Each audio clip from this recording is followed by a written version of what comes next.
The views expressed in the following show are of the host, the guest, and the callers. The content of the following show, its accuracy, authenticity, and the ramifications of the use or application of said content is the responsibility of those speaking and listening, not the broadcast medium.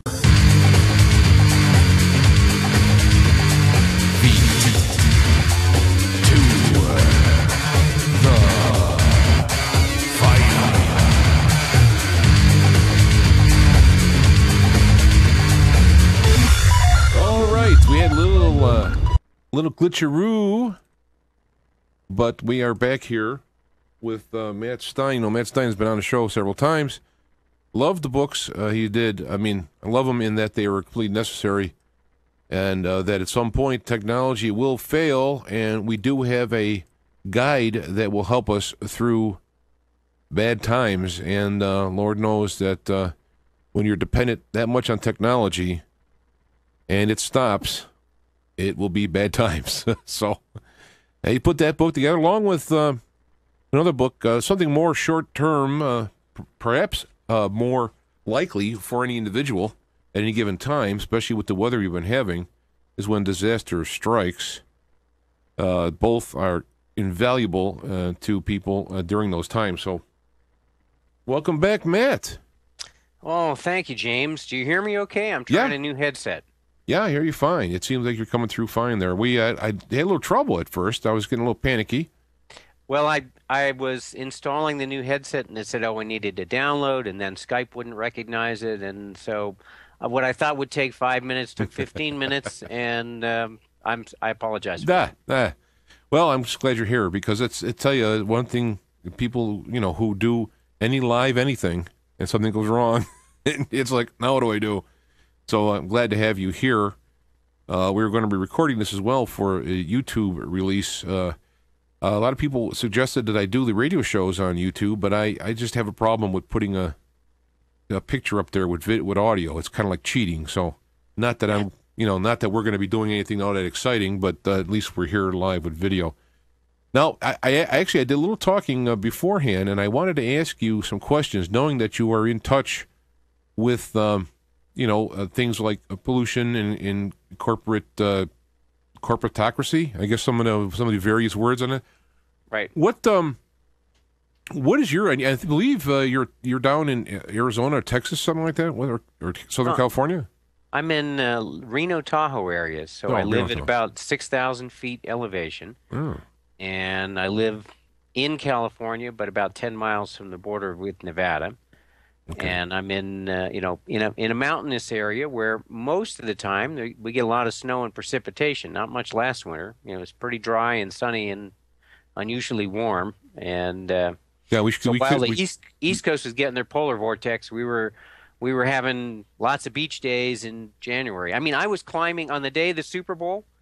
I was climbing in shirtless, in sweatpants and shirtless on the rocks in Tahoe City, when I should have been out powder skiing. But, there was no powder skiing, so I went rock climbing in the sunshine with no shirt instead. Well, anytime you'd like to have some lousy weather, I got plenty of it here to give to you. Okay.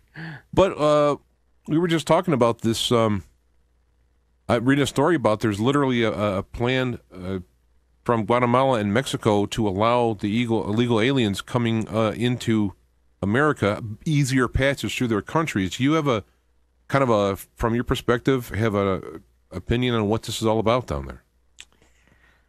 Yeah. The global population media people talk about, they look at growth rates in different countries. And some countries in the world have had very effective, some third world countries have had extremely effective programs for population for birth control, family planning, women's health services, and other countries have been horrible. And Guatemala is one of those horrible ones. So they have millions and millions of people that they don't know what to do with. They can't feed them. They can't clothe them. Poverty is horrendous. Starvation, disease are rampant. So when you have failing states, people try to, for survival, survival means like, get the hell out of there and go somewhere else. And so that's really what's happening, is a lot of that. Now, Mexico has been better, even though Mexico is a Catholic country. The growth rates of like Mexico is far, far lower, the birth rates, than Guatemala and Nicaragua and El Salvador. So you have a lot of these countries that are just exploding, and just like similarly in sub-Saharan Africa, you have average family sizes of 4 to 6 children when people can't feed 2 children.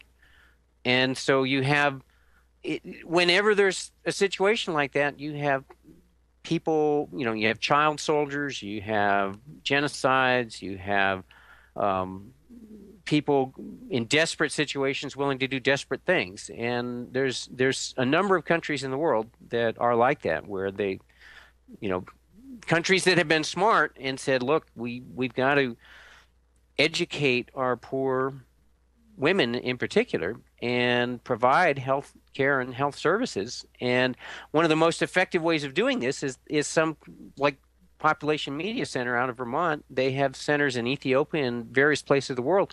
And what they do is they hire local authors and artists and media people to produce soap operas in the local languages with local characters, like dealing with subjects like AIDS and various sexual transmitted diseases and families. And they show families doing better that use birth control and use protection, and then the consequences of not doing that. And they do it in a soap opera way. And so they teach real values, and they're about 50 times more effective dollar per dollar than normal government programs, because they're teaching it to people in entertaining ways that they like to watch. Well, yeah, I think and that's very good. You brought that up, a very good perspective on it, because we're dealing with real humans here, as opposed to some kind of like ant, as some people look at the humans that are coming in here as some kind of animal. But I guess the pawns here is the alleging that the let's say we'll call them the left is using these people to come in for voting blocks and to bring down some of the right, we'll say, in all this. And I'm glad that you brought the human's perspective into it. I think it's desperation, and I think that it's a no-win problem with no great solutions other than healing the ills of the world, which we're certainly not doing in any kind of hurry in any way, shape, or form. That's for sure. So I mean, I think it's a tragedy of immense proportions that's going on there, and these are desperate people and doing desperate things to try and allow their children to have a life that they can, somehow live to be adults and have a future. And if I was a person in one of those third world countries, I'd want to get to America too, because there's like zero opportunity staying at home. So you can starve and live in a shack and get cholera and dysentery and all kinds of diseases. I mean, not a very bright future. It's kind of one of those not in my backyards. Like, we don't want them here, you don't want them there, you don't want them anywhere. And sure, it'd be easier. It'd be a lot cheaper to help them fix their problems in their own home than to import them to America and pay American dollars to fix problems here. That's for sure. Yeah, and it's good to actually have that approach. I mean, because the way it, and this kind of segues into, of course, your work, is that by having all this refugee from the bottom up, will put a pressure on that particular section of the world, the country and whatnot, and so on. And it's not that we're doing wonderful here. We're better than other places, but we're on a slide downward. So we're going to see hundreds of millions of eco-refugees in our world. I mean, in the future, in 20 years from now, what we're seeing today is going to seem like a dribble. You're going to see millions and millions of desperate people. You're going to see, probably, no one knows for sure, but if most of the global scientists are correct, you're going to see rising oceans. You're going to see displaced people. Places like Bangladesh, where most of their croplands that they grow rice for their hundreds of millions of people are going to be flooded, significant and ruined. And a lot of places where those people live are going to be flooded and ruined. So you're going to see a level of desperation in our world that just blows your mind compared to today's level. It's like today is just sort of like a little preview of coming attractions, so to speak, and how the world holds up to this giant storm of unimaginable suffering and unimaginable proportions is going to be quite the cosmic drama playing out on our planet. And not going to be much fun, I would think, for many millions of people. And then you toss on the failing of the technology, which is propping things up, and then actually the topic in which we were going to be talking about today, about this the plans for the powers that be to deal with geomagnetic and geo storms. Yeah, the lack of plans. Yeah. The lack of now, plans, I mean, even if they, if you think about it, they're going to plan how to deal with solar flares. I mean, unless you want to like bury all of our cables underground in shielding, I don't know what they could do, even if they wanted to. But maybe, you know, from your technological background, you got some ideas of what they can do. So why don't you go into what they're saying, what they're doing, what they're not doing, the whole kind of a spiel here on this. Okay. So what they did was on June 19th, 2014, and I'll just hold it up right here. It's they approved. This is the Federal Energy Regulatory Commission, called FERC, F-E-R-C. So FERC is kind of the regulatory part of our government who says, like, okay, you know, what do we need to do to keep the utilities going smoothly and keep everything running?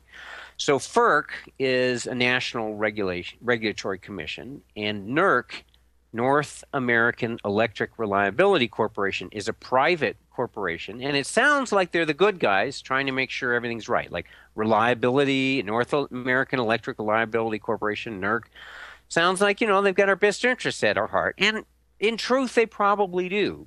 But it's a private corporation. They're responsible to their corporates and their stockholders. And so the bottom line is very important to them, not just like what's best for America, but like what's best for my stockholders and what's best for my constituents. So FERC basically said to NERC, hey, we don't really know much about solar storms, and what do you guys think we should do? And FERC says, well, you know, I think that we kind of got it covered. I think that we've got enough safeguards in place that we can handle a big solar storm. And so what we're going to do is we're going to write this regulatory piece of paper that's going to give us a procedure so that the next time there's a big solar storm, we're going to have all of our, well, not really all of our utilities. I mean, we're going to, like, for some reason, we're going to prevent most of the power generation people from, you know, from complying with this regulation. And we're going to keep the nuclear guys out of this regulation. So for some reason, they're going to keep like 90% of them exempted from the solar standard. I don't really know why like 10% would be forced to do it and the other 90% not. And so what we've got is we've got this paper thing that's going to tell you basically, like, you know, in the event of a solar storm, this is what you got to do. And it's kind of like, you know, the old joke that said, like, in the event of a nuclear attack, what you do is you bend over, you put your head between your knees, and you kiss your you-know-what goodbye.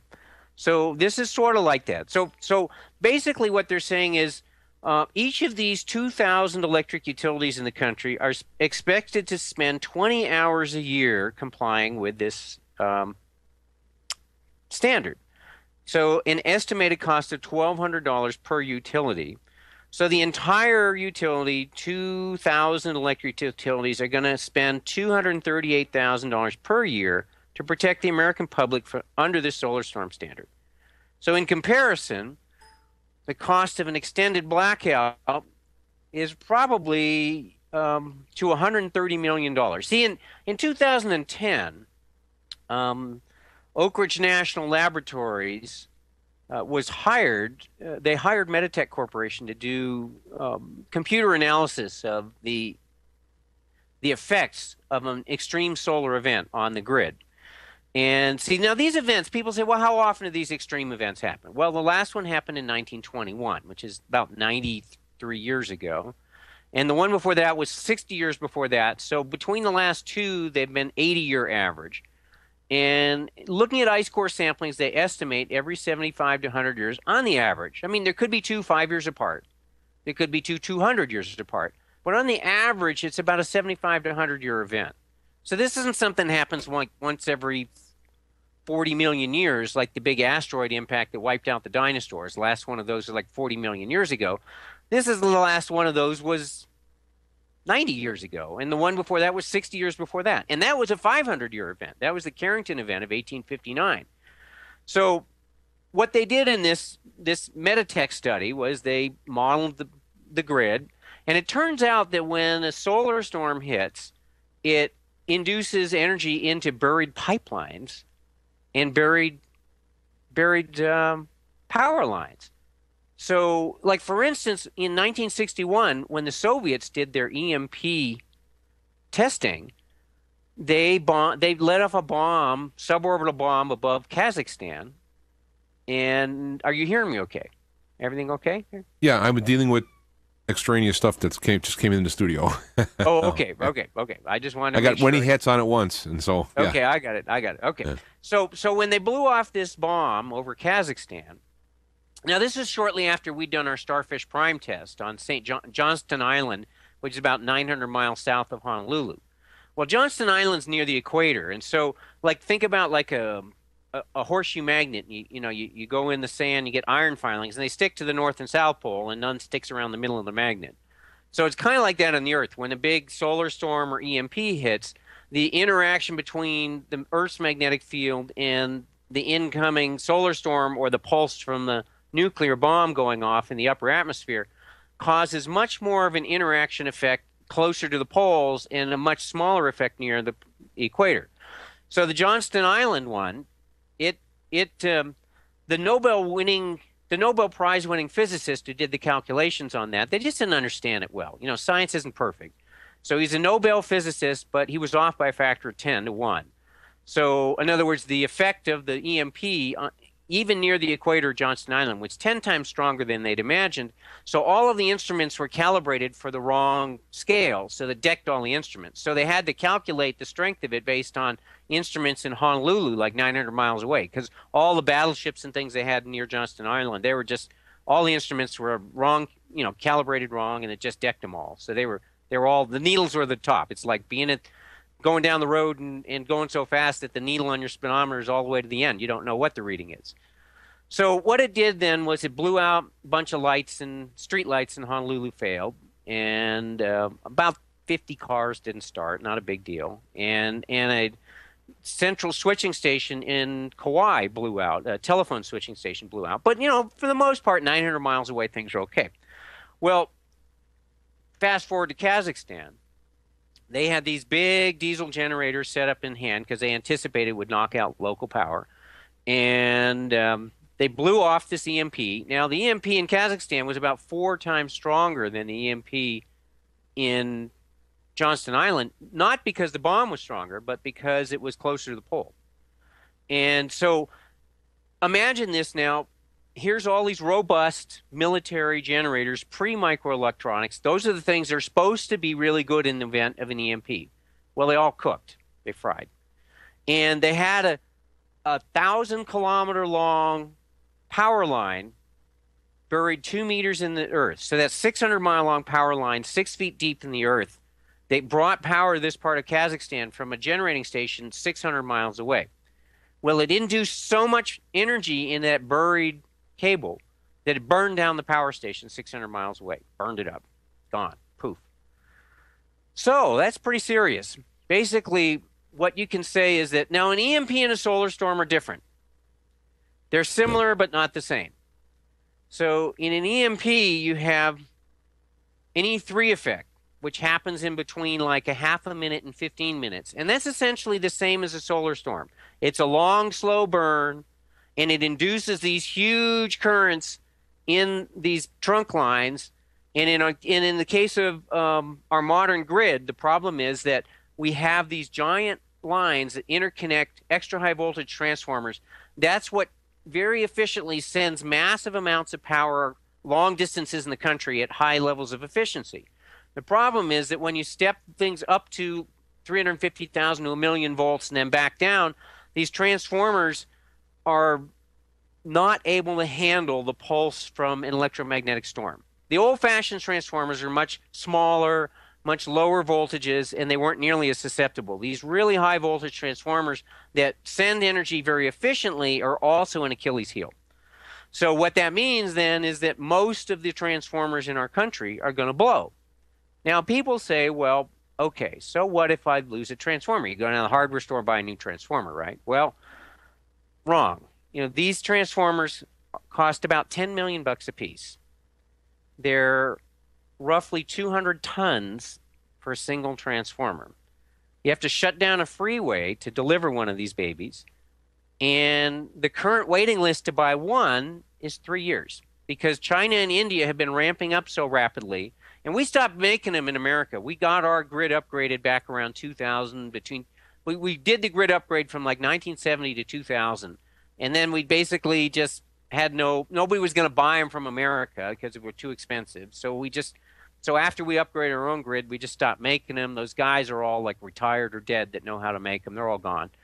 And so we stopped making them. So now China and India are ramping up, and so they're taking up all of these transformers. And it's a 3-year waiting list to get one.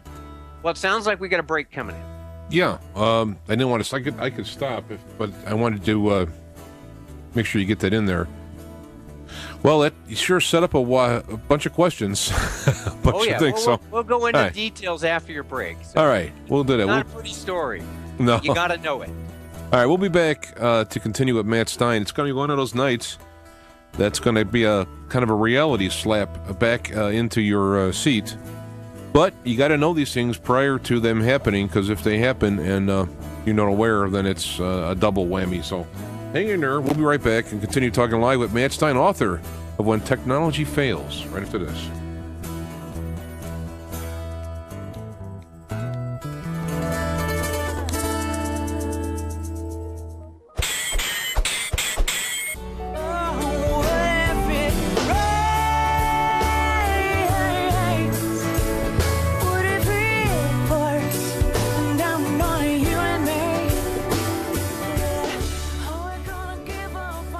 We're talking about a rain, all right. How about a solar storm? And we're talking about Matt Stein, author of the book When Technology Fails, and also its companion, I guess, which would be When Disaster Strikes. And welcome back, Matt. Oh, thanks. Do you have a little segment in there about when a geomagnetic storm hits? Is that going to be the next book? Or it's in When Disaster Strikes. Okay. So in When Disaster Strikes, the next, in fact, I wrote the article 400 Chernobyls afterwards, but 2 weeks before Fukushima, I finished the chapter, the first draft of the chapter on EMP and solar storm. It includes prepping. It includes a lot of information about like what's it all about. There's a lot of misconception and misinformation out there. It's like people. There's the book like Lights Out and 1 Second After, and there's some, a lot of the consequences of it are like that, but instantly all electrical stuff doesn't just instantly stop. Just the important stuff that keeps our world going. That's all that stops. Yeah. It's like your iPhone probably going to still work. But you won't be able to get a cell tower to talk into it, though. Right. Your cars, most of them, if they're not running at the time of the EMP, and certainly in a solar storm. So let me just talk about the effects a little bit first. All right. Okay. So in the EMP, so in the solar storm, we talked about both the EMP and solar storm have this big wave, long, slow wave that will induce currents that cook and burn up these massive transformers. So let's talk about like what's done that in the past and why FERC and NERC have their heads up there, and they're really not thinking about us. They're thinking about us, but they're not doing what they need to do. It's kind of like for 50 years, the U.S. Army Corps of Engineers was saying, hey, these levees around New Orleans are not up to snuff. They're going to fail, not if, but when the next Category 3 or stronger hurricane hits, we're going to lose these levees. They just said that's just a fact of life. And for 50 years, they talked about fixing them, and they even approved money to fix them at one point, but then they shuttled it into something else and did something else. So we're kind of in that boat right now where they're talking about solar storms and EMP. They've had world-renowned scientists saying this is a real problem. This is going to happen. It's not a question of if, but when is it going to happen? And there's a fix. I mean, there's not a fix to everything, and I'll get into the differences, but we'll talk about the grid first, because if the grid collapses, then like everything falls apart, and it falls apart in worse ways than you can imagine. So for the first way, you think, well, okay, say the Meditech study says we're going to lose like 370 approximately. You know, that's a computer analysis.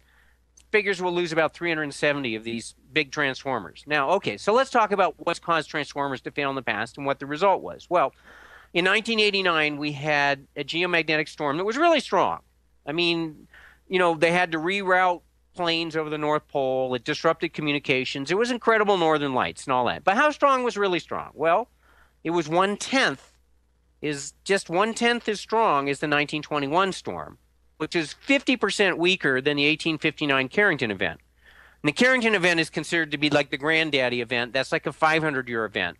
So they're doing their calculations not based on the 1859 Carrington event, which is a 500-year event. They're basing it on the 75 to 100-year event, they estimate, which is the 1921 storm, which was 10 times stronger than 1989. So let's talk about 1989. What happens? Well, one of these transformers fails in a nuclear power plant in New Jersey. One fails in the UK, and one fails in Quebec. Now, I'm going to just read you a little quote right here.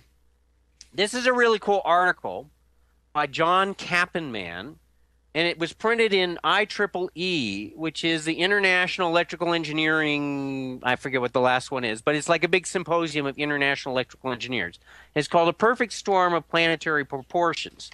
Now, in 1989, let's see, during the first 30 seconds of the 1989 storm, 30 seconds, not much time, huh? The Quebec grid experienced 15 simultaneous failures, and the unsurprising result was a province-wide blackout. Now, one of those failures was a massive transformer that blew, and the other 14, I'll have to talk to John Kappenman to find out what those are, but 15 simultaneous failures, one of which was a massive transformer that blew. And it took out the grid for like 6 million people for a few hours to 2 days. Now, and it similarly caused grid problems, temporary blackouts down in the eastern coast of the United States, but it's not a grid collapse. Now, in 2003, I think we had some killer trees. You know, those trees, we got to like watch out for them. You know, they're getting armed and dangerous. So there was some killer trees, and some sagging power lines hit a killer tree near the Niagara power plant, and it caused 50 million cascading failure that lost power to 50 million people, in some cases for several days, as I recall, but a long time for many of those millions. And now those killer trees, you know, you really got to watch out for them. I mean, at first it's like, oh, the terrorists are out and they're doing it to us. And, well, it turned out it was one of them killer trees. You know, you just can't turn your back on them trees. So, okay, so that was no transformers blowing, no geomagnetic storm, no electromagnetic pulse, just a tree branch and a cascading failure. A few years back, we had a similar thing happen, and there was a blown backup capacitor, giant capacitor, like, you know, the size of a steel storage container in Arizona, and a workman went out and flipped a switch to bypass the capacitor. And I don't know if they ever figured it out, but they had a cascading failure that threw out power to many states, and a couple of nuclear power plants in California, San Onofre, had to go offline because they lost power in the grid. And so it was a really big mess up, and they don't really know why that happened other than the failure of this big capacitor. Okay, so something failed. Well, and in 1995 or so, they had another big one with killer trees in Oregon, and they had a cascading failure that took down power to the entire West Coast. And on that particular day, my brother-in-law, and his wife, my sister-in-law and brother-in-law, were driving through the Central Valley, California. It was 110 degrees. They're down near Fresno. You could fry an egg on the pavement. They pulled into a gas station to get some gas, and it's like, well, what's going on? And it's like, Everyone's sitting around fanning themselves. The cash registers wouldn't open. The money machines wouldn't work. You couldn't get gas. You couldn't buy a soda. You couldn't do anything because everything today runs on electricity. So now, 2006, there's a geomagnetic storm. Didn't hit us too bad. For some reason, it blew one of these transformers in Sweden, and it blew 14 eventually failed. Not all of them failed initially, but 14 eventually failed from damage from this storm in South Africa. Well, how do they deal with it? Well, the rest of the world's working fine. And they were able to get those 14 fixed in only a year. And so how do they keep the country going? Well, for a year, they had rolling blackouts. Now imagine trying to work when 3 or 4 days out of your work week, a couple of days out of your work week, you're out of power for 6 to 7 hours. And it rotates through the whole country. You get it rationed. Like this city's down, that city's down, that city's down. Whole chunks of the country were down for 6, 7 hours at a time, rotating through every day, every week. And it took them a year to fix that. Now that's 14, and they don't make these transformers there, so they have to buy them from the same places we'd have to buy them from. And it took a year to get 14. Now imagine that just like 1921, you go outside, you look up at night, and it's like, well, it's like you'll see the most amazing light show you've ever seen in your life. There'll be blood red and orange and green, fluorescent green and yellow and streaks and shimmering lights, and it's just an amazing light show. And at the same time this is happening, like all the lights go out. Everywhere you can see, they're all gone out. All the street lights are gone, all the city lights are gone, everything's gone. And you think, wow, this is really something. And maybe this goes on for 2 days like the 1921 storm, or maybe we get a granddaddy storm like we had 2 coronal mass ejections. So that's when, in 1859, Mr. Carrington observed these bright shots out of the sun. And what it was is like a burp of sun stuff going flying out through space, like millions of miles an hour. And so it's flying out through space way faster than our spacecraft can fly. So they can get to the Earth in anywhere between 12 hours and 5 days, like 1 to 2 days in the average. Real fast CME can be here in 12 hours. Most of the time it flies way out in space away from the Earth and no problem. But every now and then it hits the Earth and we get incredible northern lights. And every now and then you get a granddaddy that hits the Earth. Well, in 1859, you had one big CME that blew out right to the Earth. And then 2 days later, that same sunspot blew another CME out right to the Earth. And so just as things were slowing down from the first CME, then it just, boom, we got blasted by a second one, and the Earth started spinning electromagnetically, and we had a whole week long of light shows. And well, what did that do? 1859. Well, it burned down some telegraph stations. People found that they could disconnect their telegraphs from the grid and just on induced power in the wires send telegraph signals around the world. So it was an amazing light show.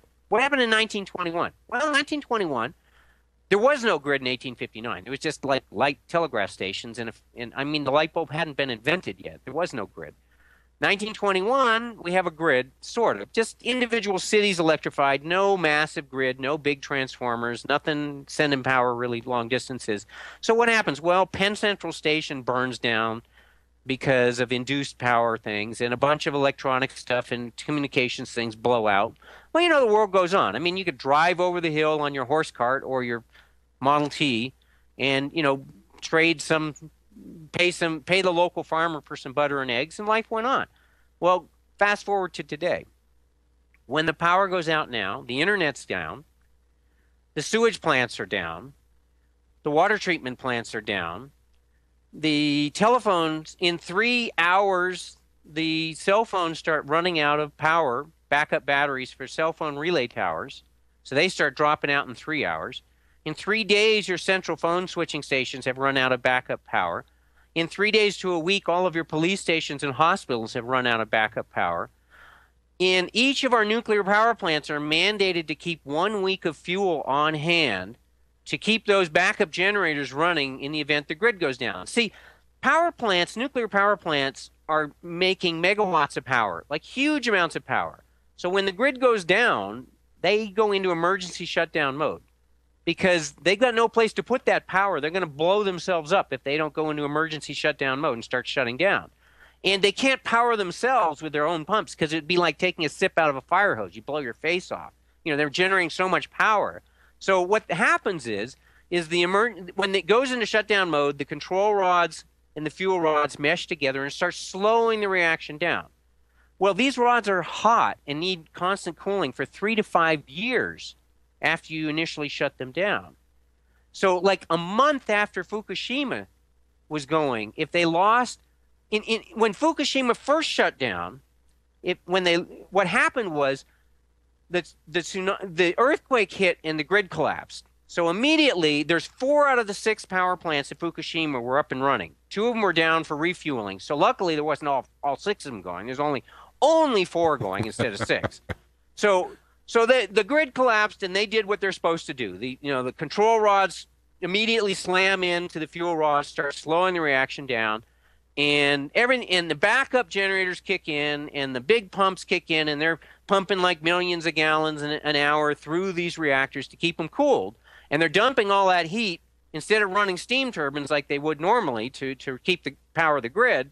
They're dumping all that heat into cooling ponds. And so they got to keep the water flowing constantly and dump that heat out of there. Well, 20 minutes later, the tsunami comes along, and now us engineers, we're like really smart. We try to think about things. But there's cave paintings around Fukushima that show massive tsunamis. So what did those engineers do?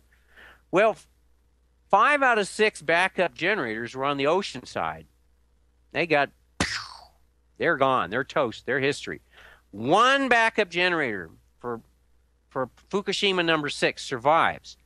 So they rush and they hurry, and they're able to get Fukushima number 6 shunted to Fukushima number 5. So you only had a partial meltdown in Fukushima number 5. But the other 2 reactors had full meltdowns. 15 minutes later, they're melted down. They're toast. They're history. They'll never work again. They're toxic waste site for millions of years, probably. So, you're looking at a really serious situation. So what happens then? Well, they designed these like 6-foot-thick containment domes of concrete and steel, designed to encase everything bad happening that might happen in there. Well, things don't always work quite the way they're designed to. So what happens? Well, it turns out that when these rods get really, really hot, because they're not being controlled anymore, because they lost control of the rods, because they had a core meltdown, because they lost cooling, they lost electronic control when the grid went out, and then they lost cooling when the backup cooling systems went out because the tsunami wiped them out. So they're getting really, really hot. Well, what does that do?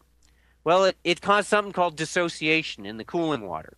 So the water separates into gases. You got hydrogen and oxygen gas starting to separate and boiled up into the containment vessel.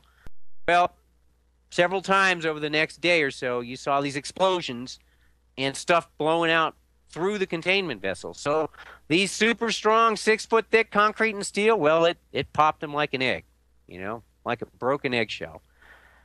So, well, I guess they messed up there, didn't they? Well, here's another little thing to think about.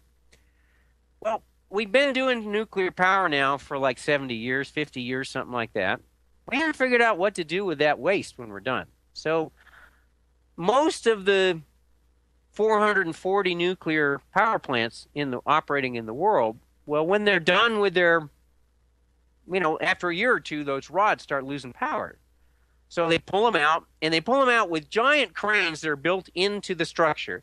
And they go down with like a swimming pool, and they kind of load them into a bucket and they lift this big bucket like a little doughboy pool out containing the fuel rods, and then it moves over and it goes to a big, what's called a spent fuel pond, and it lowers this little doughboy pool in the spent fuel pond, and then these mechanical links grab the rods and load them into racks 20 feet under the water. And why are they 20 feet under the water? Well, because they're so radioactive that even with a radiation suit, if you got near them, you'd die. So the water shields them. It keeps them cool from superheating, and it shields them.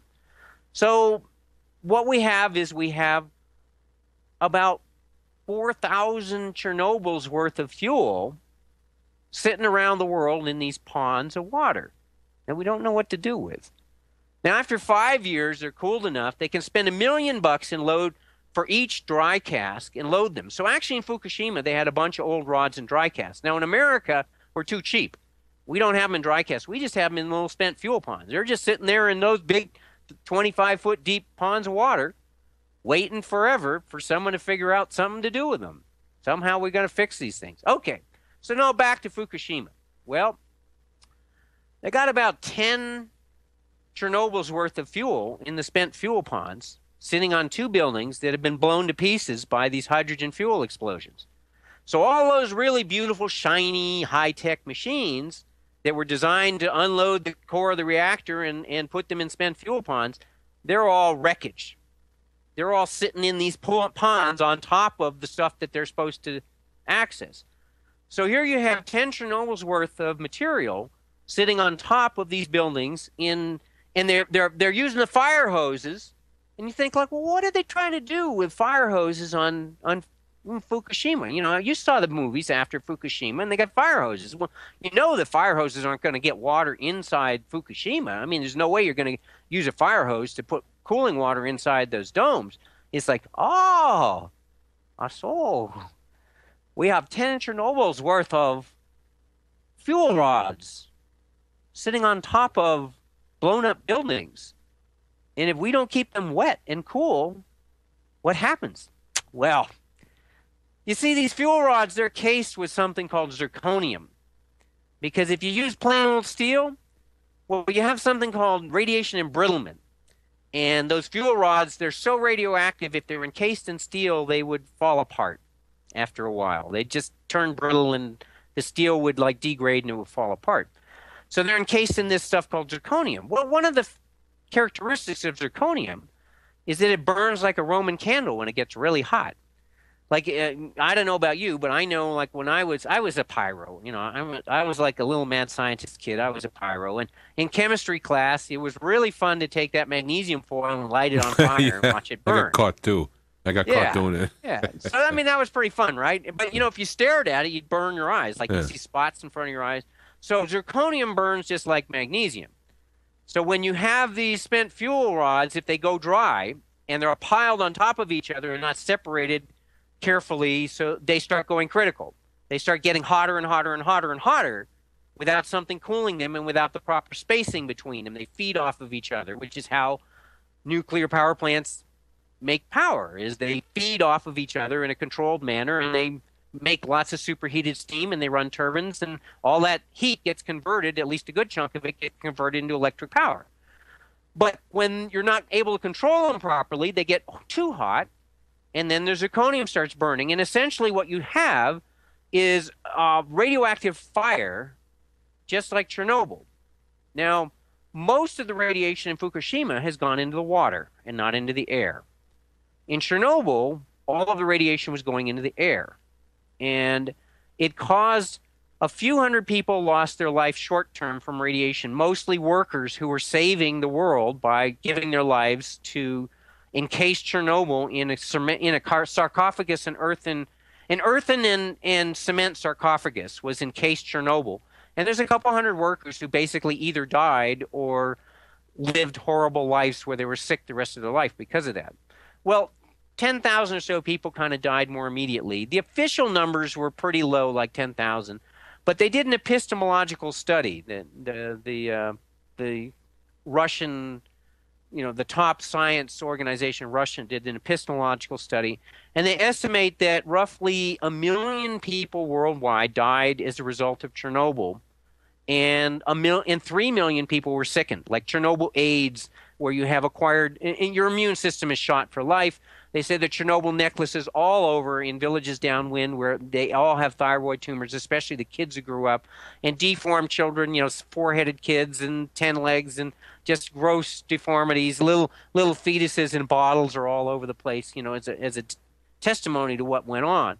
So it looks like about 3 million people were permanently sickened and their lives shortened, and 1 million people died from cancer, from Chernobyl-related cancers. So now imagine that we've got, I wrote my article 400 Chernobyls based on, okay, so here's the next thing to make you happy. It's like, here's Mr. Happy giving you some good news today, right? So, okay, so here I am on the radio show, like in the 2 weeks after Fukushima. I probably did 25 radio interviews. And in one of the shows, for the first part of the show, I'm talking about EMP and solar storm and long-term grid collapse, and how it would probably be most of the country be out power for, multiple years, many months in the least, and probably like 10 years before things got sort of back to normal. And in that meantime, like, you may well see the collapse of Wall Street, Washington, D.C., starvation and all kinds of terrible things. And then I started talking about how, in the next half, about Fukushima and the disaster, and how it was the lack of backup cooling, and not directly the earthquake that caused these meltdowns. And so somebody calls in and says, well, Mr. Stein, I'm not an MIT engineer like you are. But, from what you said about these EMP and solar storms and long-term grid down, and what you said about, like, running out of fuel to keep the pumps going, and that when the grid's down, these nuclear power plants have to shut down. They have to. They can't have no other choice. What do you think is going to happen to these nuclear power plants in the event of that? The world's messed up for a year or two.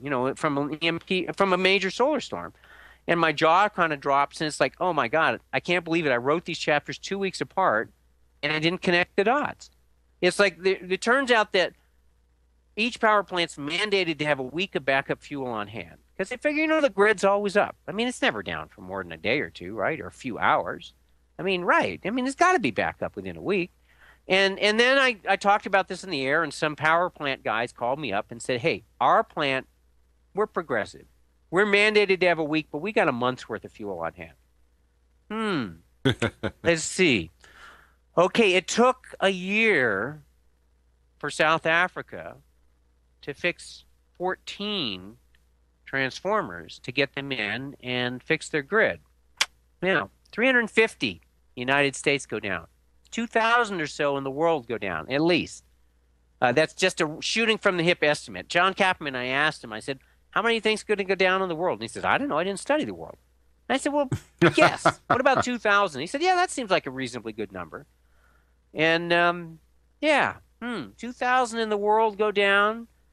What's the world's manufacturing? Oh, we can make about 100 a year. Oh, that's like 20 years. Well, maybe they could ramp it up 200 a year. Oh, that's only 10 years. Oh, no problem. No sweat. No sweat.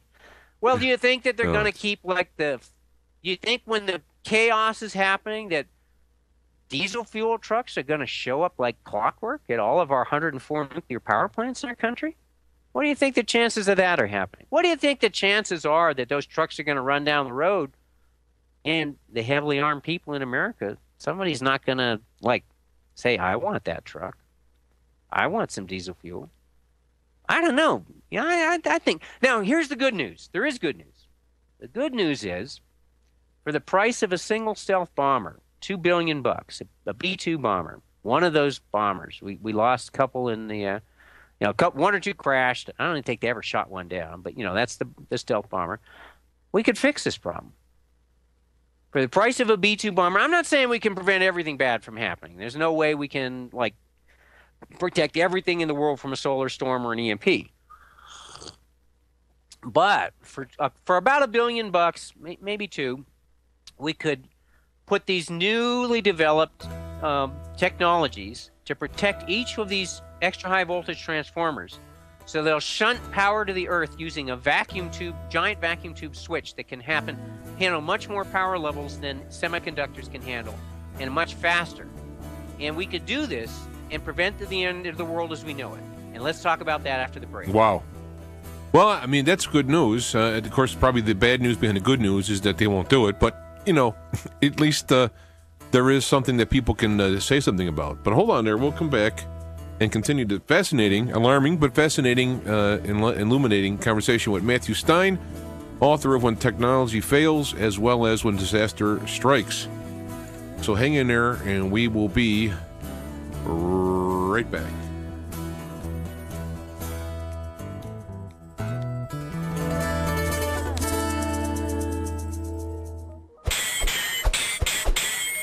Well, you're back live talking with Matthew Stein, getting a very interesting picture of what is inevitable, and it's not because we're having alien invasions or the Anunnaki are returning on Planet X, or that there's even a nuclear war. It's simply a little cough from the sun, which happens often, let's say, in compared to other type of events we think of, the meteors and whatever, which was a chain reaction that not only will bring down electricity, which everything exists on, I look around inside here, but it can be prevented for relatively inexpensively.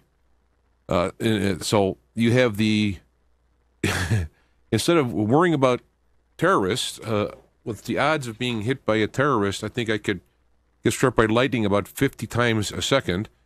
You have of course, we all know there's an agenda behind that, but this is the things that government should be doing. This, if anything they should be doing, this is what they should be doing. But anyway, we're talking with Matt Stein, and welcome back, Matt. Oh, thanks, James. Well, you left with saying that this could these rare, expensive, and generators that people don't make that much anymore, and are in high demand in the world with the expanding of the quote third world.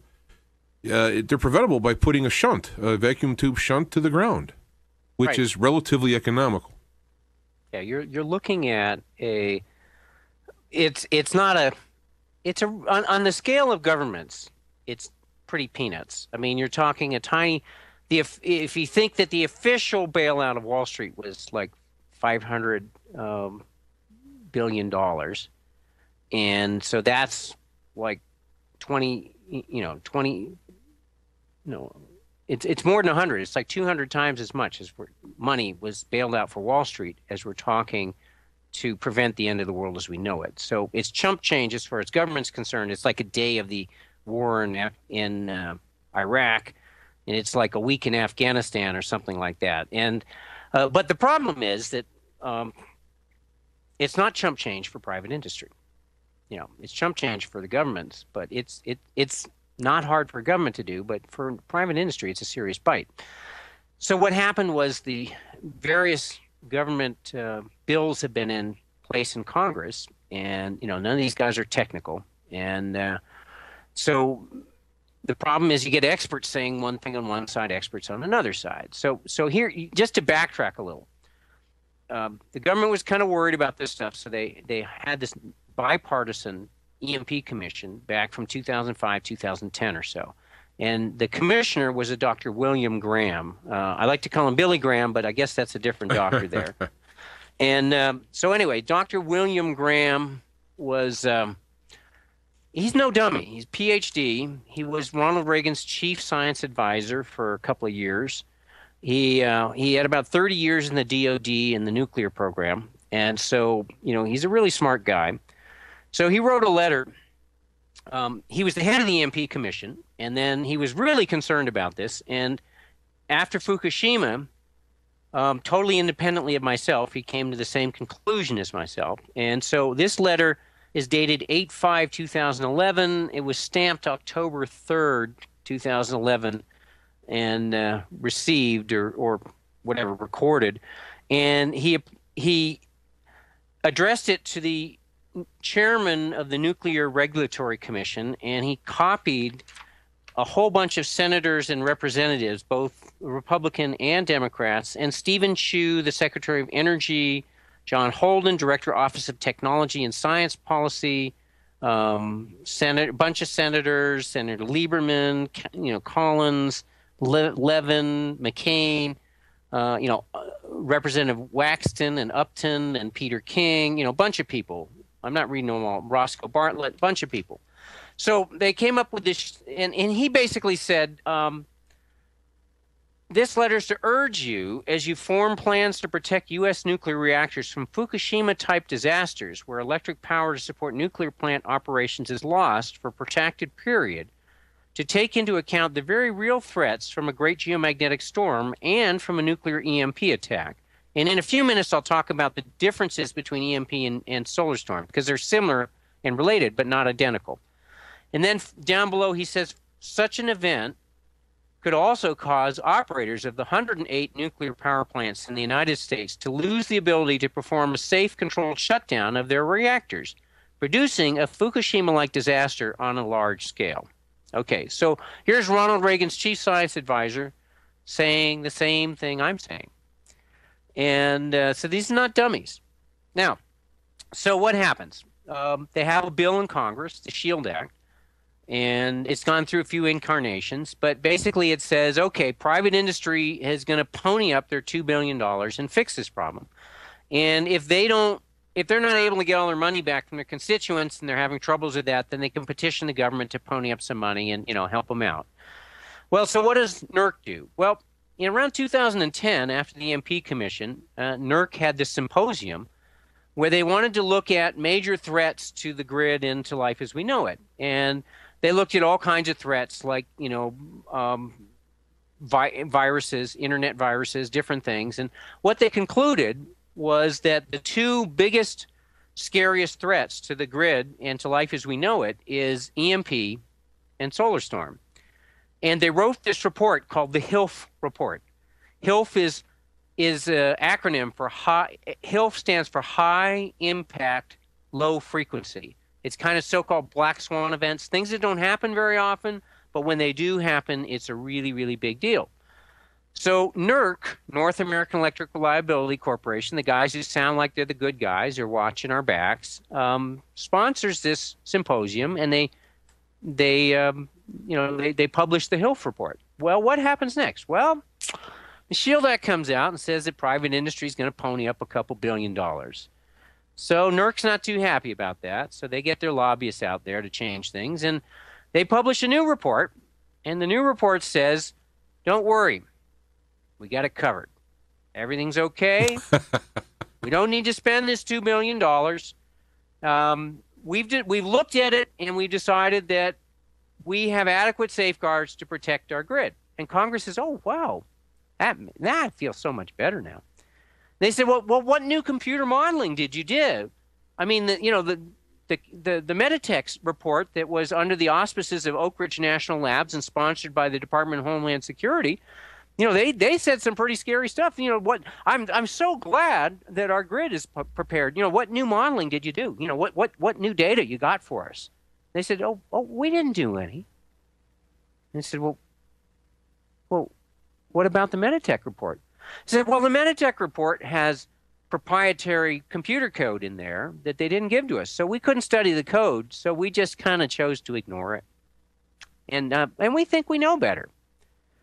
And then it's like, but when you look back and you think, well, that other article I was quoting from Cap'n Man said 15 failures in the first 30 minutes of a solar storm. No, first 30 seconds of the solar storm. 15 failures in Canada. Do you honestly think that a paper document telling us what to do in the event of a solar storm is going to prevent our grid from meltdown and failures? No. Well, NERC does. They seem to think they got it covered. Well, I feel so much better. So part of the problem is now is you have non-technical guys in government, and they listen to experts on one side saying, this is really scary, and we've got to fix this, because this is a game-changing, collapsing, millions of people starving, world perhaps being uninhabitable for human beings in the worst-case scenario with hundreds of nuclear power plants melting down around the world. It could be like the end as far as the human race is concerned. And then you have other scientists saying, don't worry. Yeah, they're worrying too much. We got it covered. Yeah, everything's going to be okay. Well, I mean, look at the model of the Federal Reserve dollar and the debt that's going in.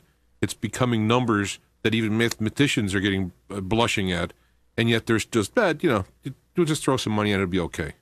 There's just bits on a computer screen. Yeah, I'm not as worried about that because they really are bits. It's an artificial construct of artificial money, and you can hand wave, and the guys in control of it could wipe out debt in an instant.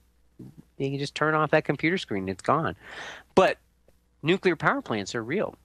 They're not bits on a computer screen. Now let's talk about the difference between an EMP and a solar storm, because that brings up some other concerns. So, okay, we kind of got what a solar storm is going to do in the E3 effect. But when a nuclear bomb goes off up in the atmosphere, this isn't one hitting the ground. This is like way up in the atmosphere, and these gamma rays go out like at the speed of light. And they induce an electromagnetic effect interacting with the upper atmosphere. And what is that like? So the E1 effect is like rubbing your feet on the carpet and opening up your computer and sticking your hands inside and going to the chips and sparking them off your fingertips and saying, gee, I wonder what that did. You'll find out. Yeah, and so it's like a big electromagnetic effect that happens in the speed of light. It's like nanoseconds. It's fractions of a blink of an eye, and it's like, and it's going out in line of sight.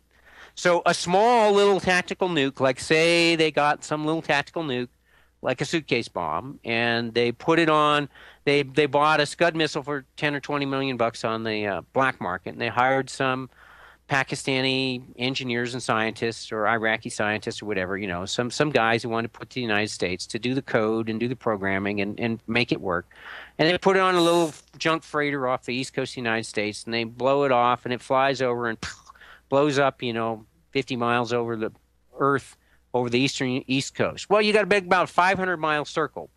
So that's enough to cover Boston, New York, Washington, D.C., that heavily populated, kind of biggest center of the Northeast. Okay, so E1 goes out, and that disables most of the power strips and things we have protecting our electronics. So then between like a half second and 2 minutes, you have an E2 effect. And that's like 50,000 lightning bolts going off in every, few square miles over this like 500-mile circle. And a lot of the electronic stuff that we have that would normally be protected by surge protectors, well, those protectors are shot from the E1 effect. So the E2 effect just goes right straight in. So, if your electronic equipment's turned off and it's not hooked up to a lot of wire to act like an antenna, might well survive. Your iPhone's probably going to be okay. Your little transistor radios, they're probably going to be okay. Well, unfortunately, pretty much all the digital control systems that are connected with networking cords and that, like our factories, they have PLCs, programmable logic controllers, and DCSs, digital control systems, and SCADAs, remote sensing data acquisition and control systems. So those things that have like a bunch of little electronic brains here, and they got wires going over there to a sensor or to an actuator in this, that's turning the valves in my sewage treatment plant, that's controlling the pumps that are pumping the sewage from all these skyscrapers. It doesn't just go there magically. It's got to be pumped there.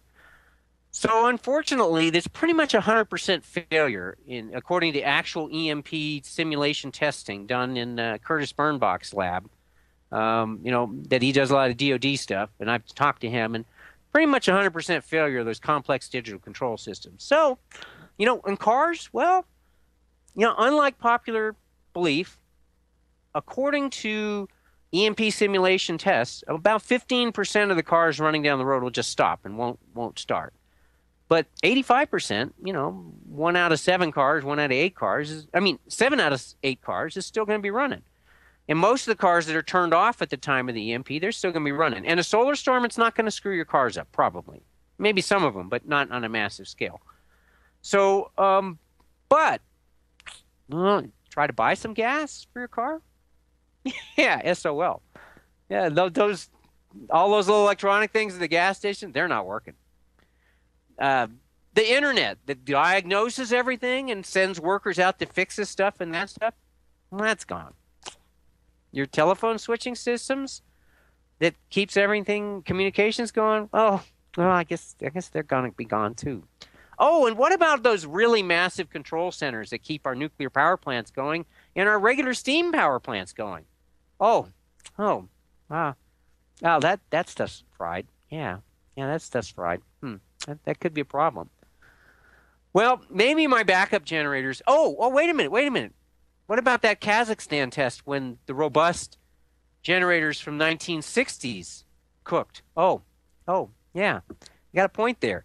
You see the traces on the chips? They're like 1,000. They're like a fraction of a hair between those traces. That electromagnetic impulses, those jump traces, they spark, and that stuff's dead too. Oh, after all, it's coming down miles from the atmosphere. It could jump that little bit. A little bit over. So pretty much everything that really matters is cooked. A lot of your personal electronics that you're all worried about, that's still okay. It's just not going to get any power from the grid while the battery lasts. Right. I mean, it's okay while the battery lasts, right? Till the battery's dead, until your backup batteries are dead. But what are you going to be listening to? Because all the stuff that's broadcasting is gone. The emergency broadcast systems, yeah, they're going to be toast. Okay. So you got an EMP. The good news about an EMP is that the rest of the world's still there. It's So the somewhat cavalry's local. coming. Yeah, it's somewhat local. Of course, Now, if there is any nuclear explosions and fires because of that, that may get spread around a while, the place. But right. Well, here's another little tidbit to think about. 37% of the population of the United States lives within 50 miles of a nuclear power plant. Yeah, I'm within and 10. Most of them are in the populationally dense eastern third of the United States. So now imagine we've got like someone like Pakistan. There's a lot of infiltration in Pakistan of the fundamentalists. So now imagine that you've got like a real nuclear missile and a real nuclear bomb, not just a suitcase bomb and a Scud missile, but a big one. And imagine that, somebody paid some money and had people infiltrated the government and they got one of these things from Pakistan. Just imagine. And it went over the United States. Now draw a circle 1,500 miles. This circle is going to go up to Quebec City. It's going to go far beyond Ottawa and way around Chicago. And it's going to go all the way down to Miami. So the entire eastern seaboard and probably about 90% of the nuclear power plants in the United States are within that circle. Now, how many of those backup generators are going to survive this? We know the digital control systems are going to fry. There's going to be flying blind in the nuclear power plants. They're going to be blind. They're not going to be able to see and know and control what's happening in these plants. So the only thing they can rely on is these generators kicking in and pumping lots of water through them. And they know that when the power shuts off, they automatically go into emergency shutdown mode. They're designed to do that so that when they're flying blind, they start shutting themselves down. But we also know that a month after Fukushima, instead of melting down in 15 minutes, they'd melt down in 2 hours. And so, you're looking at you're looking at having to keep these pumps going for, if you're not able to unload them into fuel ponds, you're looking at to keep these pumps going for 3 to 5 years. That's a long period of time to keep the pumps going when the rest of the world's falling apart.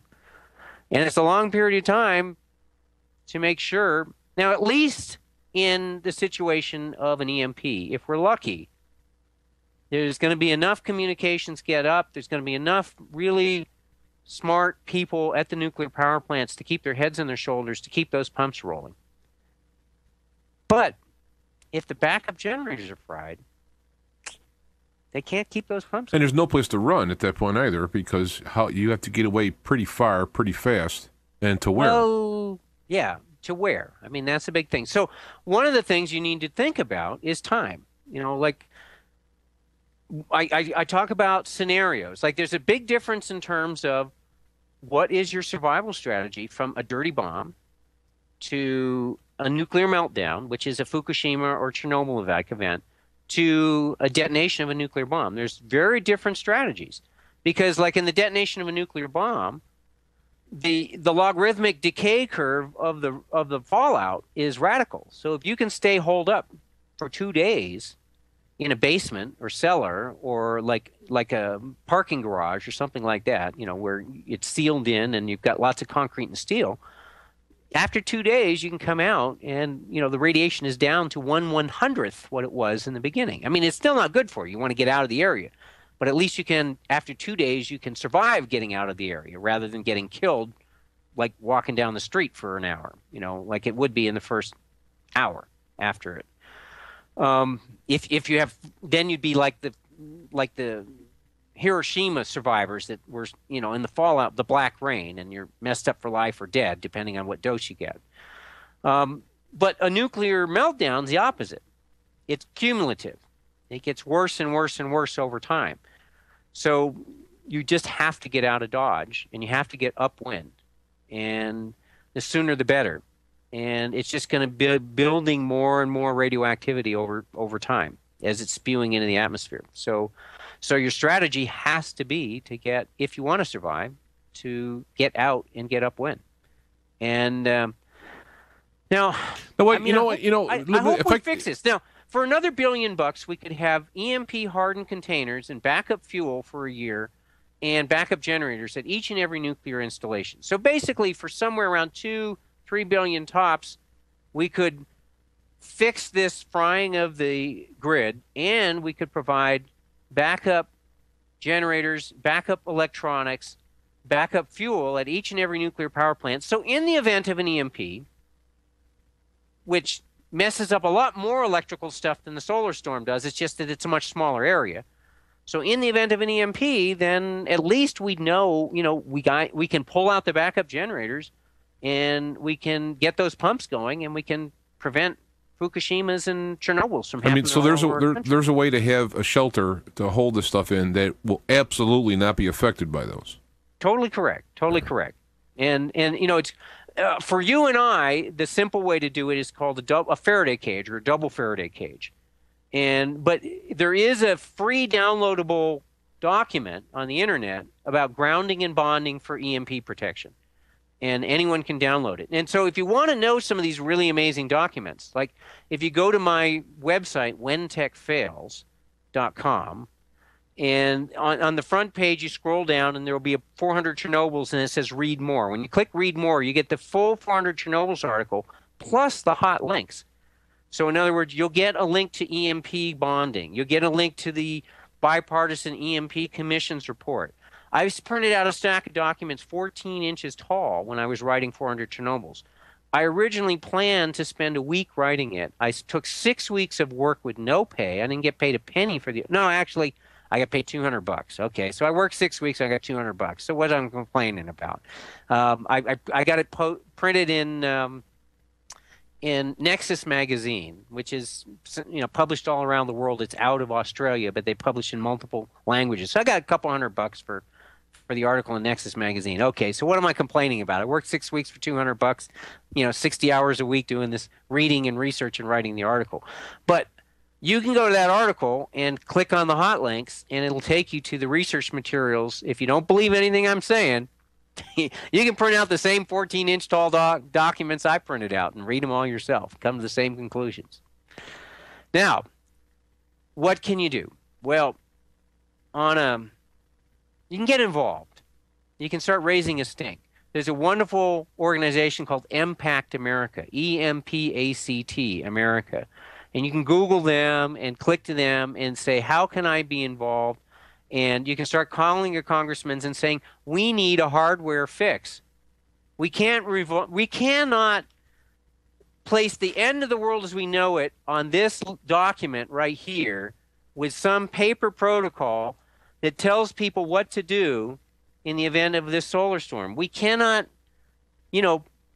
base the rest of our world on this. That's just too important. We can't do that. It's just too important.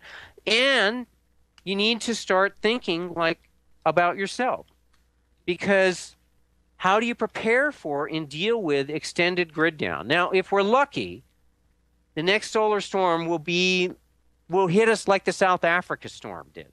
And we'll have massive disruptions in this country, and people will raise a huge stink and say, why didn't we fix this? And they'll say, well, we didn't know better.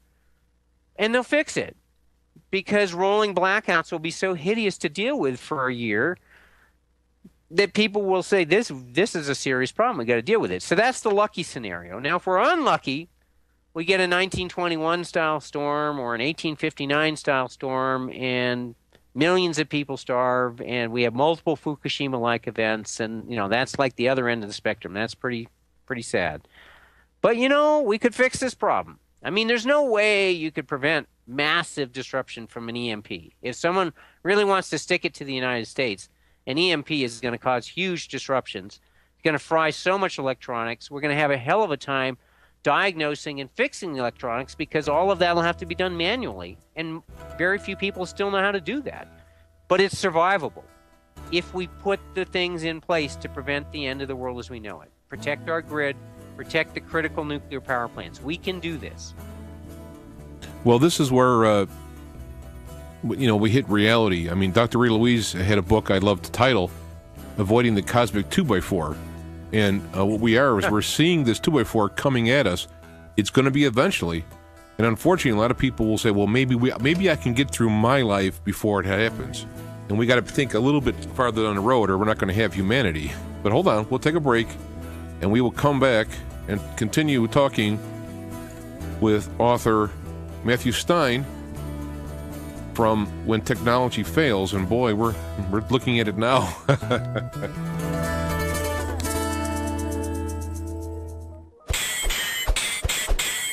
Well, you know, for people watching this on the YouTube presentation that spawned from the live radio interview, you're not hearing the bumper music because I've been basically beaten to a pulp by companies saying I'm violating copyrights by having the bumper music, which has been on radio forever. But for some reason, they don't look at this as advertising for people to buy the song, and which is kind of wise. So yell fire was what was going on at the moment, and boy, is Matt Stein yelling fire. He is not only, but what's good about it is he is an engineer, technological engineer, into the total understanding of this, seeing the problem, and telling us about it and how to fix it. He's not somebody who is just a green fanatic who is allergic to a technology, because there are good things that come from technology, and there are bad things, and the bad things will eliminate the good things if we don't do something about it. And Matt is here talking about this, and I really appreciate the time you're spending with us to get this information out, because it can start a snowball effect of people actually making a stand on it. And it's something we can actually do. We have the knowledge to do. We have the money to do it. We have the ability to do it, and it's not a terrible thing. It'd be a great job works program if you want to actually have some kind of a thing that both helps humanity as well as creating jobs. Boy, this is it, if anything I've heard. Yeah, I mean, I'd much rather they did this than make a few more nuclear warheads that we don't need. I mean, it's like, come on, let's get some priorities straight. Do we need another bomber? More than we need to prevent the end of the world, which I don't know. What do you think? Yeah, I mean, what's interesting is that the individual who is plowing a field in Burma after the event you talk about, unless there's a nuclear power plant nearby, will get up and plow his field. Right. But the people in the quote civilized world will have to learn how to plow fields if they have fields to plow, and if they're not melting in the process. Yeah, melting or polluted and poisoning you. So, naturally, I hope that we go into prevention and not a cure, because it might be 1 million pounds of cure might not be good enough in this case if we get to needing a cure, and so I'd much rather prevent it. Now, in terms of yourself, I mean, obviously, if it's a worst case scenario, then it's over and it doesn't matter to anybody. But chances are it'll be somewhere between the best case, like everything is fine and nothing happened, and the worst case, which is like you got some cockroaches inherit the earth, and hope we don't get there. But people kind of think, well, what can you do? Well, this book right here, which is kind of phone book sized, that was my my first book that I ever wrote, called When Technology Fails, and it's a manual for self-reliance, sustainability, and surviving the long emergency. And it's pretty massive, but it covers emergency prepping, it covers survival, but it also covers like how to live more sustainably and self-reliantly while the world is still working well. And if things fell apart, like in my grandmother's day, in every town in America, somebody knew how to make, grow, or fabricate the basics of what was needed for a reasonable standard of living. Somebody could blow glass, somebody could weave cloth, somebody could make leather, somebody could make soap. You could do all those things. And in America, nowadays, most people don't remember how to do any of that. So part of When Technology Fails is teaching old-fashioned technologies so that if things fell apart, I'd much rather fall back on 18th century technologies, live like Abraham Lincoln did, or Thomas Jefferson lived, or George Washington, rather than falling back to caveman days. I mean, I'd much rather be living like our forefathers lived pretty well. There's your copy. Nice. So I'd much rather be living like those guys live than be eating cockroaches and worms and pulling grass up and boiling grass roots. I mean, I bring this up for a reason because I have been doing the show since 2003. I had just brought, I don't know, 5 tubs of books to the local resale place for people to buy. I mean, I read some of them. I couldn't read all of them. Of all the interviews that I've done in those years, these books are like the most needed books. I'm calling it a survival Bible. I mean, this is so well written and rounded as well as needed. I mean, that's why I got them up there. In fact, I gave copies to my daughter. And I've in fact, it's one of the few books that I have a permanent links to on my site. That's how important these things are because of not only the topic, but how well it is. I'm just amazed at all the stuff you covered in there. To think of all those things in there, it's just wow. I consider myself at least somewhat intelligent, and I'm looking at it going like, man, he thought you could build a solar house. Tells you how to build a solar house in there. You can live. It's amazing. Well, in each chapter, I mean, it's heavily illustrated, and each chapter ends in a resource guide in when technology fails because I bought like $20,000 worth of research books when I was doing this, and I read more than I'd read in my entire life. I mean, grade school, high school, MIT, undergraduate work, and 20 years after that, all put together, I read more in the 3 years I was reading and researching and writing When Technology Fails. And so I did the first book over a 3-year period, and then the update took me another year. But I figured that over the first 3 years, I had 2 years of labor into it. And then when I updated, another year's worth of labor between research and writing, another year's worth. So I got 3 years of my life and all the equity in my home into that book. And so it's much easier for you guys. But people complained, and they said, well, When Technology Fails is like way too big for my go bag, and I don't want to carry that in my back. And other people said, I don't care about the sustainability stuff and the old-fashioned things. I just want a prepping guide, and I want to know how to survive. And I need to know first aid and how to survive. So the second book, When Disaster Strikes, is more of a smaller version focused just on prepping and survival. But included, and then people say, well, is everything in it in When Tech Fails? And I said, no, about 40% of it was borrowed and condensed from When Technology Fails. Some of it borrowed word for word, all of it updated. But then there's like 60% of it is all written totally new. And so there's strategies for solar storms, EMP.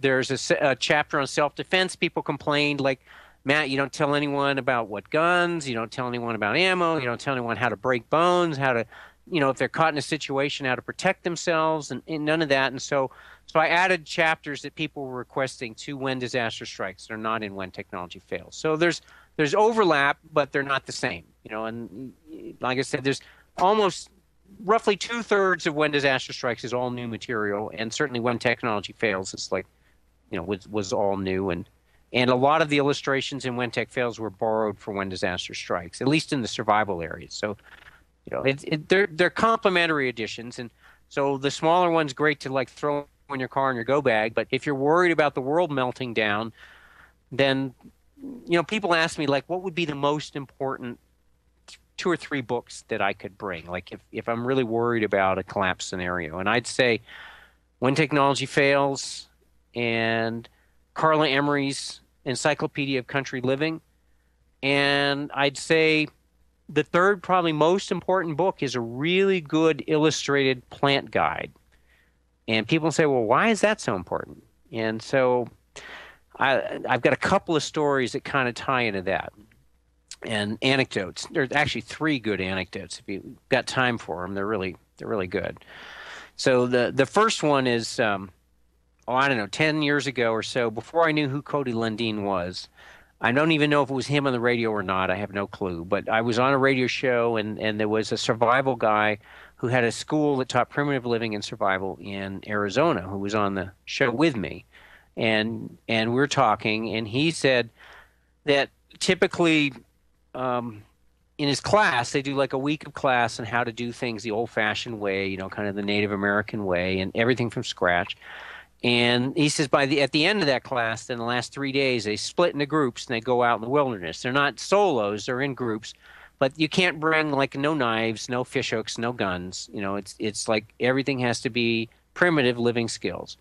So typically the groups split into the groups. The men go off and do the manly thing, and they focus on hunting and fishing, and the women go off and do the classic female thing of like foraging for edible fruits, nuts, and berries, tubers, things like that.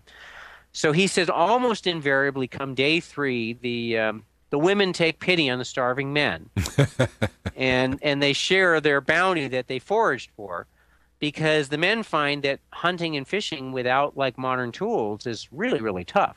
Now, I grew up hunting and fishing in Vermont, and everyone who's a fisherman, who's a hunting guy, knew that you wanted to go out first day of hunting season, because you want to get those deer, you want to get that buck, you wanted to get those geese and those ducks.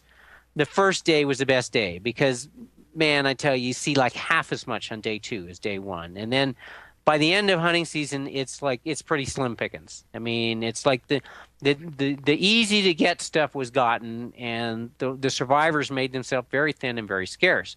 So I've spoken in front of thousands of people, and I asked people like, how many of you men and women out there, had a really good day on the last day of hunting season? And I think so far I've had 2 hand raises. I had a woman who shot like a 12-point elk on the last day of hunting season, and a guy who got, a big buck or something. But mostly it's pretty slim pickings. So fast forward to collapse scenario.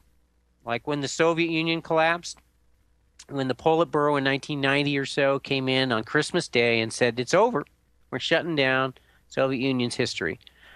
Well, North Korea and Cuba relied on the Soviet Union for all their spare parts, for all, a lot of their food, a lot of their oil, all of the stuff that kept the high-tech, countries running. And so what happened? Well, in North Korea, if you weren't part of the system, if you weren't part of the military, the government, you were SOL. By the end of that winter, 10 million people dead. There wasn't a rat or a cockroach or a lizard or a squirrel or a bunny rabbit left around. Everything that was moving was eaten. Trees were stripped of bark. Plants are pulled up to eat their roots. It was a pretty sad situation. So now in this country, people don't know as well how to do that kind of stuff as they do in North Korea. So you're going to be way ahead of the game if you know foraging. And like those women in Arizona that were feeding the starving men, if you've got a really good, couple of books on foraging that includes like color pictures, photographs of different seasons of plants. So some of the ones I like, and in fact, I forget what these books are, but if you go to my website, When Technology Fails, whentechfails.com, if you go on the right side, there's a sidebar of recommended books. And like Thayer's 2 books on foraging, his like favorite couple hundred, it's no good to know 2,000 plants if you don't have enough information to adequately identify them and to prepare them and to find them in different seasons.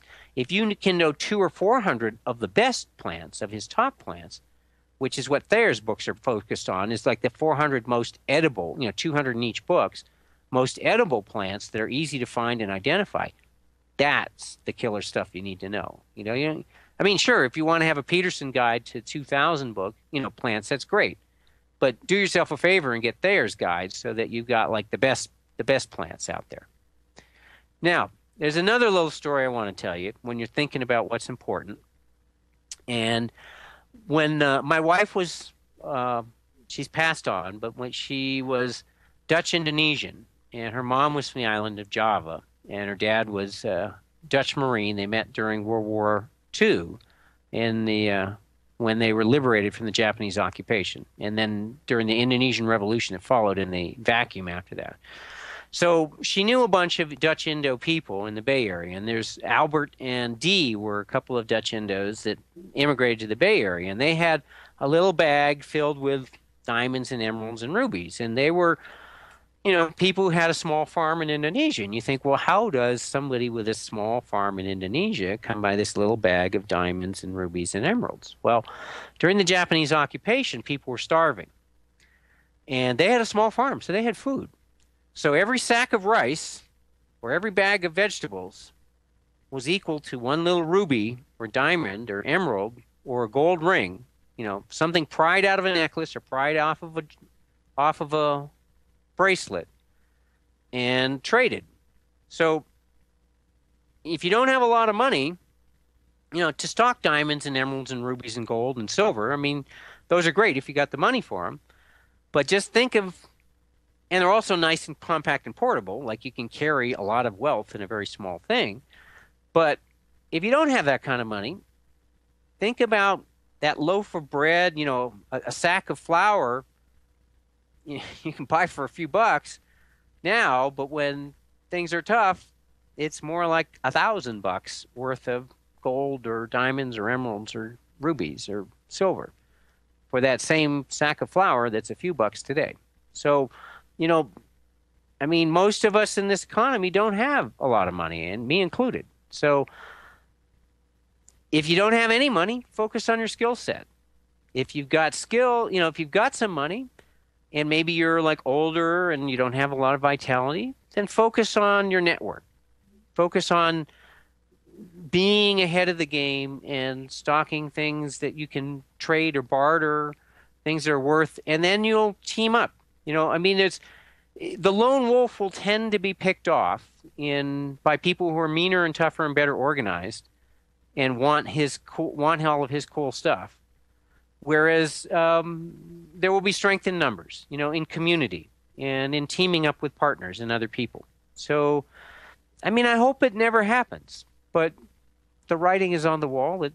In one degree or another, it's going to happen in one way or another, and just the natural consequences of the way we do business in the world are taking down the ecosystems of the world and the natural systems of the world that make life as we know it rather pleasant and doable for human beings. And so just the natural consequences of our growth and our consuming and destroying the natural systems of the world for profit and to support 7 billion people, there's consequences, those actions. So whether it's a solar storm or an EMP, I don't know. I can't give you that answer. I can tell you the solar storm's guaranteed to happen, that we're overdue, that it could happen any day, and it could happen in 20 years, and it could happen next week. I mean, you just don't know. It's like the statistical scientific odds are a 1 in 8 chance every decade for an extreme solar event along the lines of the 1921 event. That's a game-changing event. And it's a 1 in 8 chance every decade. And it's been 9 decades since the last one. So do the math. We're due. Now, I don't know about you, but if somebody told me, don't worry, get on that plane. There's only a 1 in 8 chance it's going to crash. I'd be a little nervous about that. Yeah. I'd be a little nervous about that. I mean, I've talked with the person I was at a radio station with, and I was talking about some of these things. And she said it was a moment where you get that window of the soul, that real sobering moment where she said, I couldn't survive in a world like that. If it happened, I'll just kill myself. And then went right back to, where she was. Right. That's a lot of people's attitudes. But,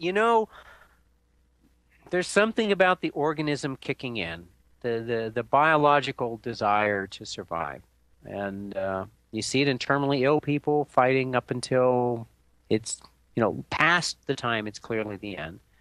You see that in survival stories where people think sometimes the people you think are weaker and less likely to survive pull through. Like there was a survival story. I read a whole bunch of different books on survival, and I've forgotten a lot of them. But there was a story about like a woman who'd crewed on a boat to deliver a yacht, and they got stuck in a hurricane, and the boat got wrecked, and they got left in a dinghy.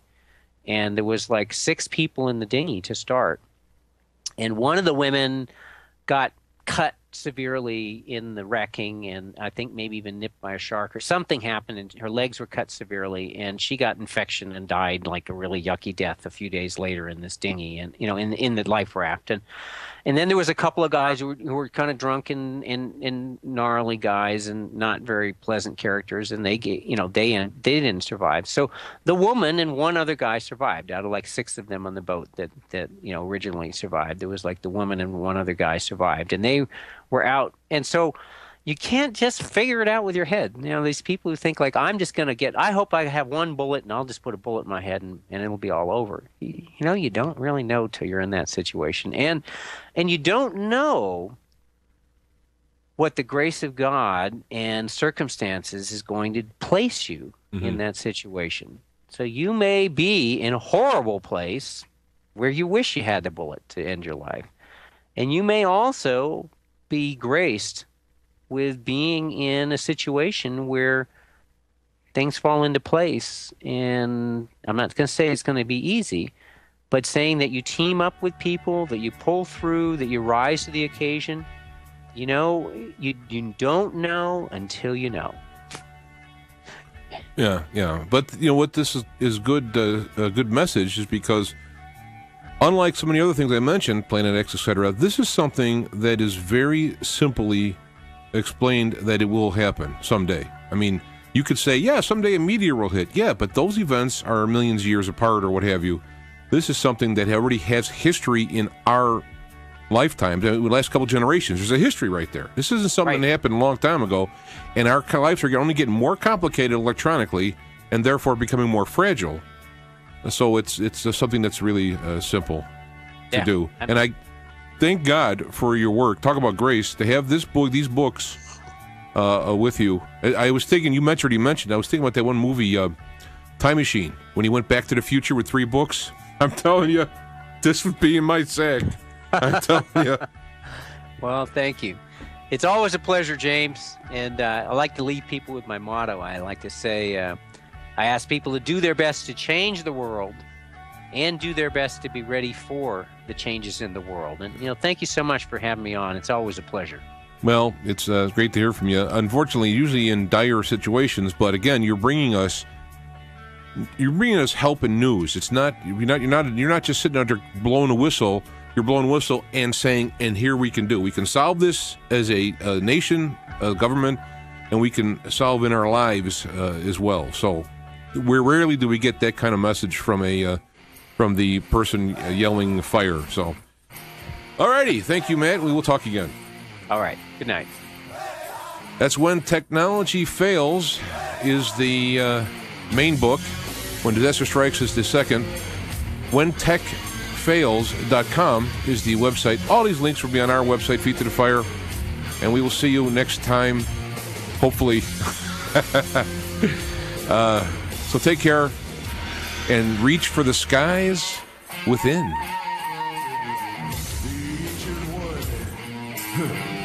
Oh, my old friend, the one who walked before, the one who walked again, the ancient one of old, with wisdom for the new. Revive our inner sight, retell your timeless truths. Oh, it's your word.